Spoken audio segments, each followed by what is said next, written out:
Welcome to Gas Law video lesson number 2. In this one we are going to talk about some general gas information, and then we'll do 2 of the 4 laws we're going to be learning. So in this one we're going to talk about gases for a moment, and when we talk about gases we're going to talk about what we call the ideal gas. An ideal gas is composed of molecules with mass but no volume.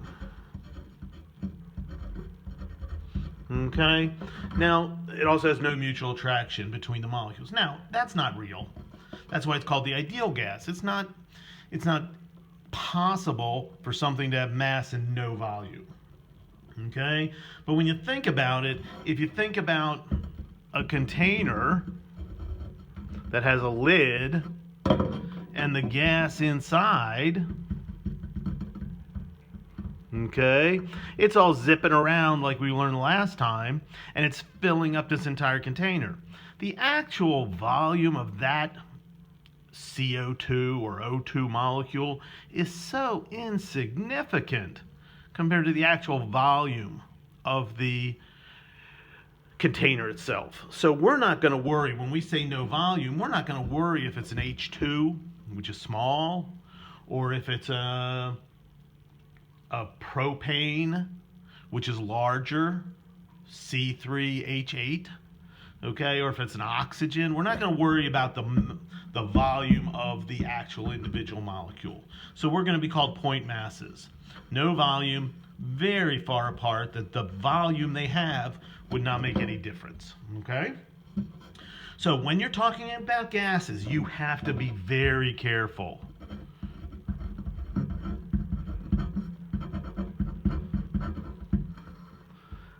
You have to be very careful when you say how much gas. Because we learned last time that if you take a gas and put it into a bigger container, it's going to fill the entire container. So if you went from a 1 liter container to a 2 liter container, you'd say, yeah, I've got twice as much. I've got 2 liters of gas. But it's actually the same exact amount of molecules, just in a larger area. And because they're flying around individually, they fill it up. They go to reach all parts of it.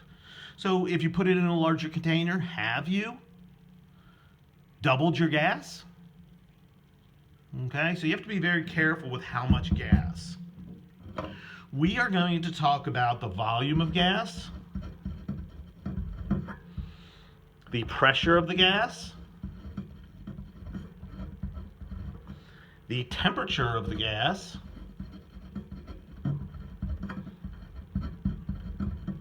and the number of particles.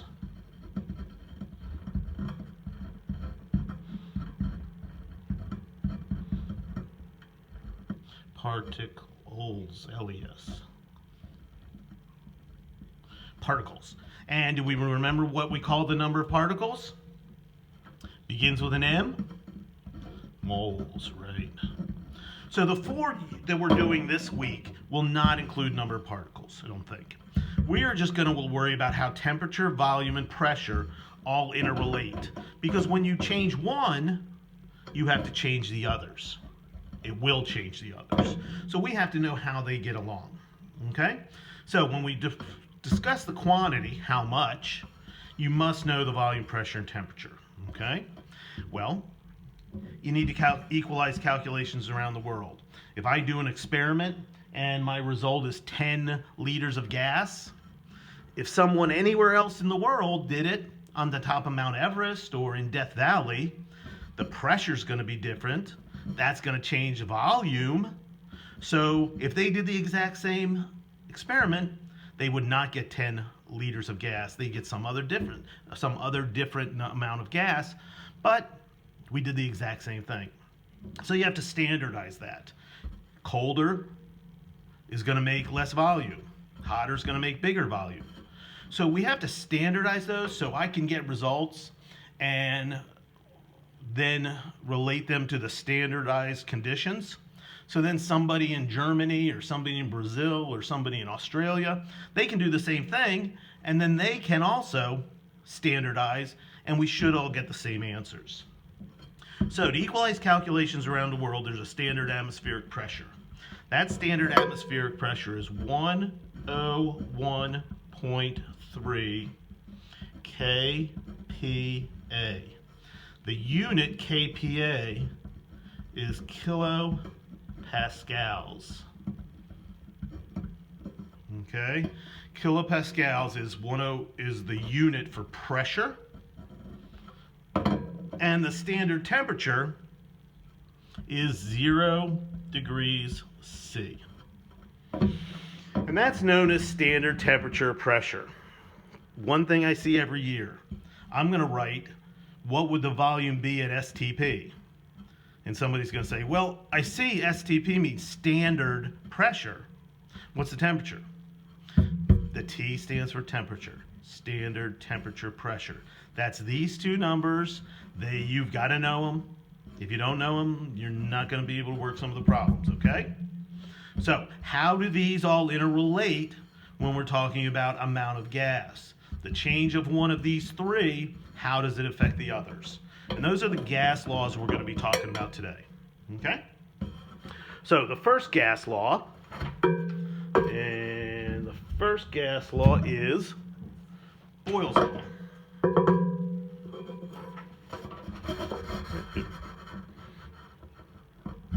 Okay? In Boyle's law, we are talking about pressure and volume. How does pressure affect volume? Well, as pressure goes up, volume goes down. Imagine if you exerted pressure onto a balloon and you increase the pressure on the balloon, you're going to squeeze those gas molecules together and the balloon's going to become smaller. That's what we have here, okay? Pressure, volume, and this K is for a constant number of molecules and temperatures because we only want to see how this and this are related. So we keep everything else a constant. You remember in biology, you learned about keeping everything constant and you just have one thing that you change. So that K is equal to everything else. So PV, that's an inverse relation. Okay? Inverse relationship. As we saw in the first video of this module, if this doesn't change, when one of these goes up, the other has to go down. If you said 10 times 10 equals 100, and I came along and I said, oh, I'm changing the pressure to 20 times what equals 100? Well, now 20 times 5 equals 100. So that's an inverse relationship. If we know the volume in a gas occupies at one pressure, we can use Boyle's law to calculate the volume at a different pressure. Okay? So if K doesn't change, and my first initial conditions equal K, if I change one of these and it still equals K, if this equals K and this equals K, then what do these two have to do? These two have to equal one another, just like this 10 times 10 equals 20 times 5. Okay? So that's what we're going to do. We're going to change one and see how it affects the new conditions. So we're going to say Boyle's law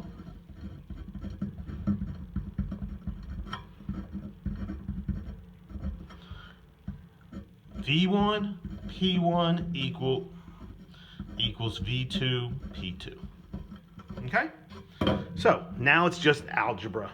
Everybody's had algebra, I believe. A gas is collected in a 242 cubic centimeter container. The pressure of the gas in the container is 87.6. It's this volume when it's this pressure. So those are my initial pressures and volumes. Those are my initial conditions. Okay? What would the volume be? What would the volume be? So this is V2, we're changing it. It's our unknown. Pressure increased to that, P2. Okay, ooh, sorry about that. So these are initial conditions. The red is the new conditions. So we know V1 P1 equals V2 P2. Now you know you can stop this video anytime to calculate your answers. Don't just plow ahead and write what I write, okay? Understand why you have that. So, what is our V1? Our V1 is 242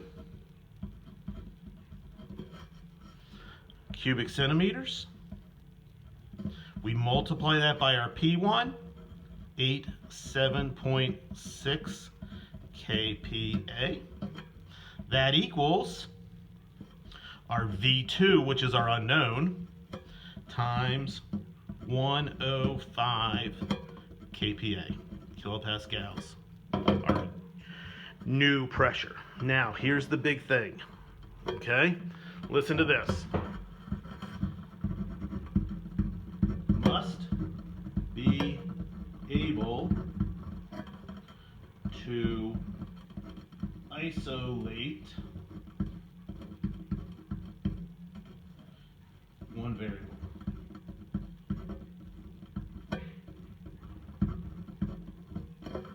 So I've got this 242 times 87.6 equals V times 105. I want to get V by itself. What do I need to do? I need to divide this by 105. 105 kPa. That tells me I can cancel the 105s. I can cancel the kPas. Okay? So if I do something to one side, got to do it to the other side. 105 kPa.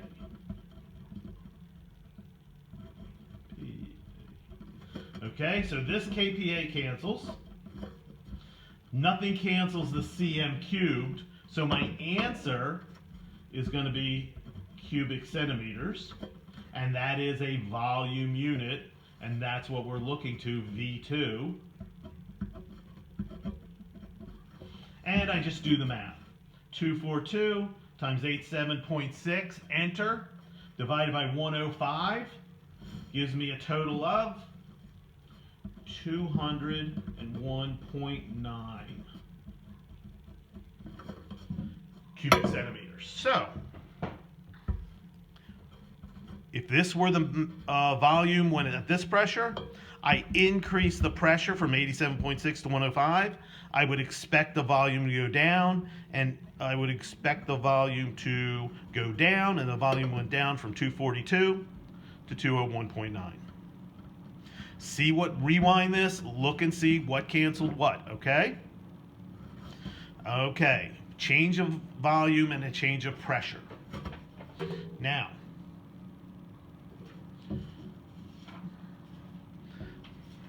these go along with it. Okay?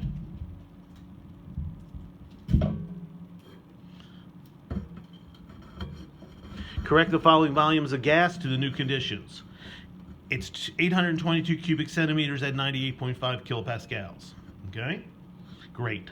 So I know that's my V1 and P1. V1 and P1.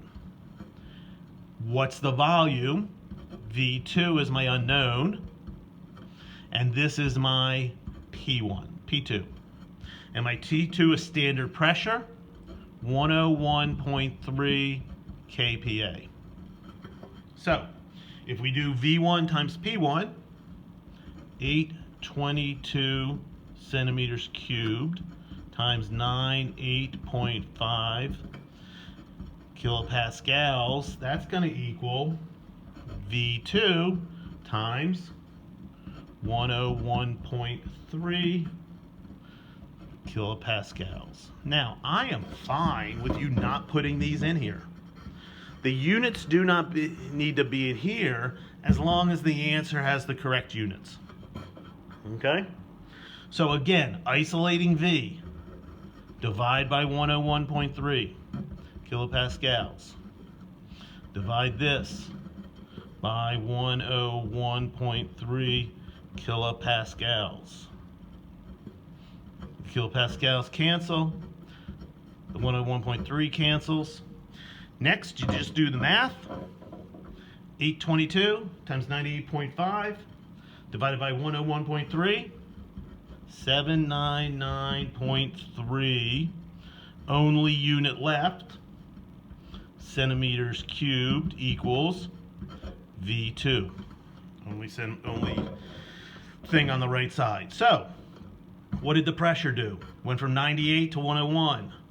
So I think this, if the pressure increases, the volume has to decrease. It went from 822 to 799. That's a good way to just kind of check and see that your answer's, viable. Okay? I'm going to leave these for you. I'm going to let you do those. They are on the module for this. You have the answers to the notes. Okay? It's on my copy of the notes. Lastly, and this is going to be interesting because this is a little more difficult to understand, so just bear with me. Okay, here we just need to talk about Dalton for a minute. Dalton is nothing except an adjustment to Boyle. Okay, this is an adjustment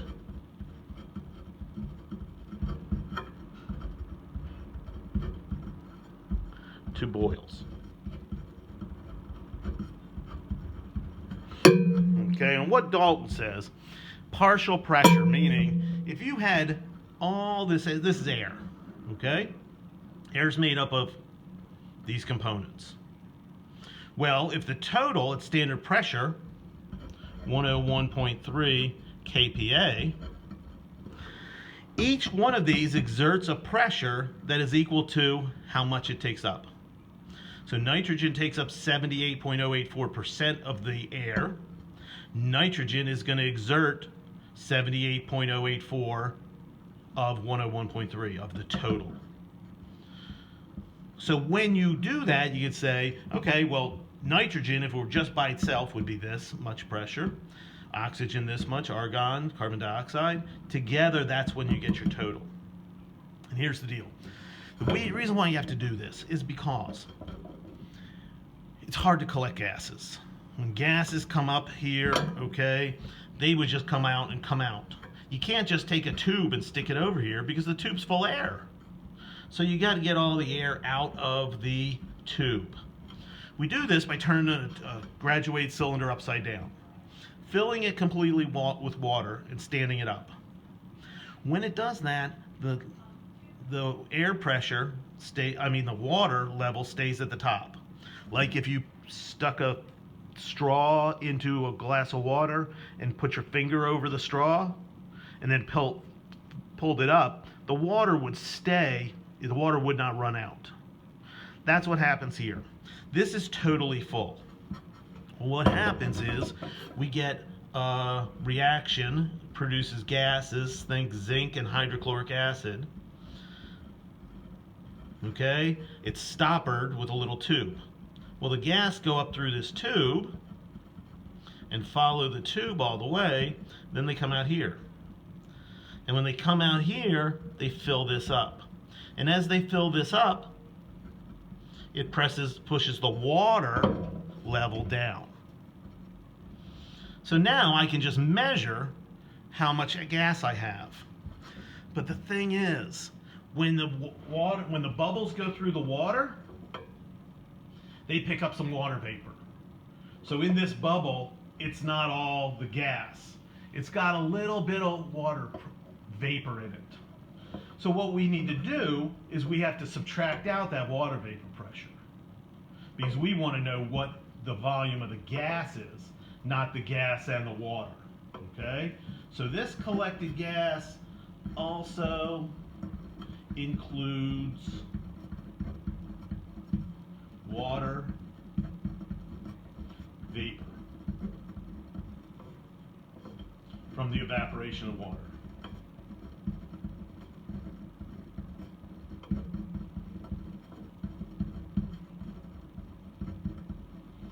Okay, so all Dalton says is you got to take that amount. You got to know how much water is there, and the amount of water is there it's dependent upon the temperature of the water.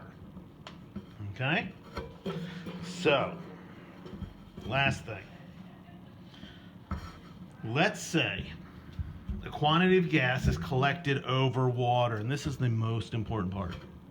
Anytime you see collected over water. Okay, anytime you see collected over water, that means it includes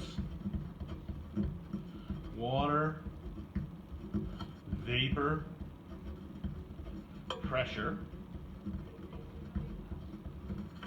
and you have to subtract it out. Okay? The only reason this temperature is here is to tell you what the vapor pressure is. So at 8 degrees, water has a certain pressure. We want to take that out because this pressure 2, so what volume would the dry gas?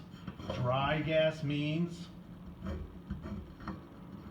without water vapor pressure. So what you have to do is you have to look at this table, and this table tells you that water vapor pressure at 8 degrees Celsius is 1.1 kilopascals. Okay? So this was our V1.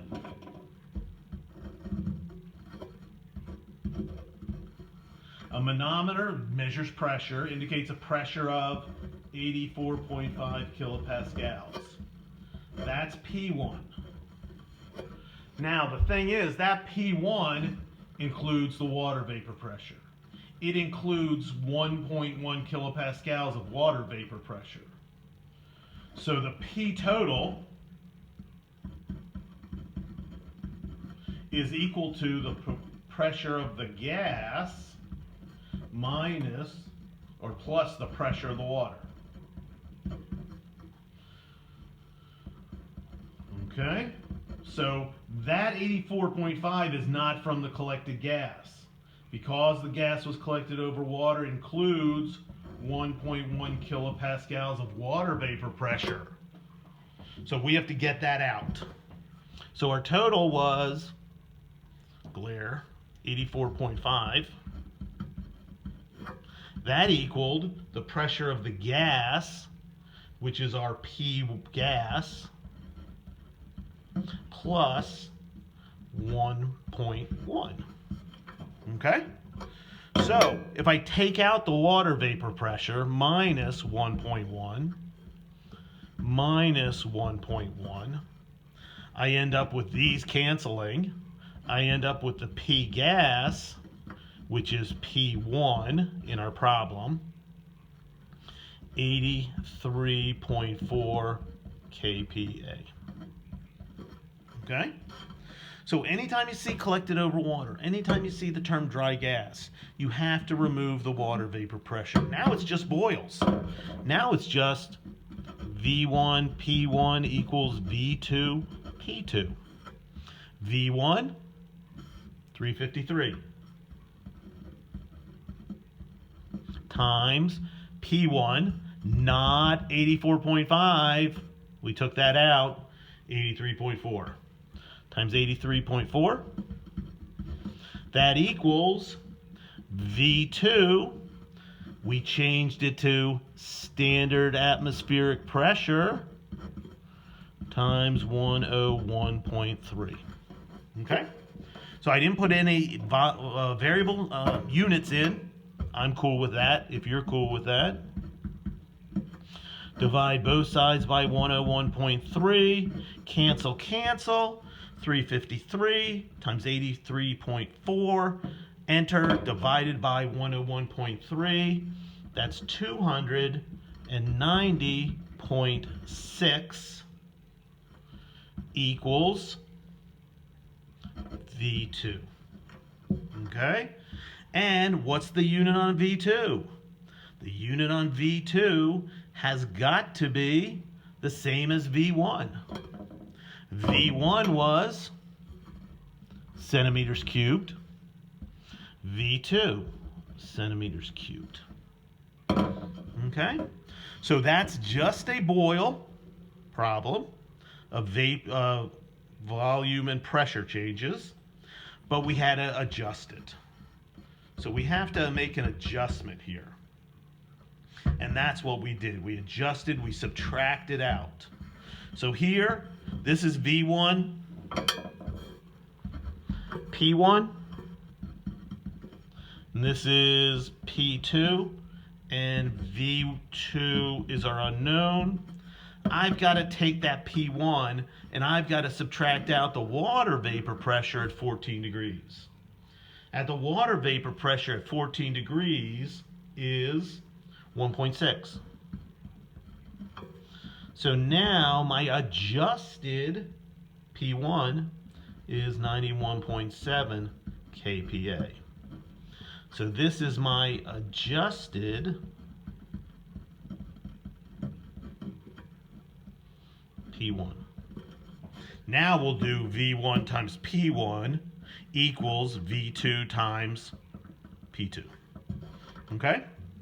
So when you have a Dalton, when it says collected over water, when it says dry gas, that means you have to subtract out water vapor pressure. Otherwise, it's just the same Boyle problem, okay? So again, try these three. They are on your my copy of the notes. You can see how they're all worked out. So give them a shot. Hope you enjoyed lesson 2. There is one more where we're going to talk about Charles's law and then the combined gas law. So hope you enjoy it. Hope you understand it. There is 2 practice problems after lesson 3 in the unit. So go ahead and look at that if you want, or finish out. I would suggest finishing off lesson 3, then doing the practice. Okay? Hope everybody's great. Talk to you soon.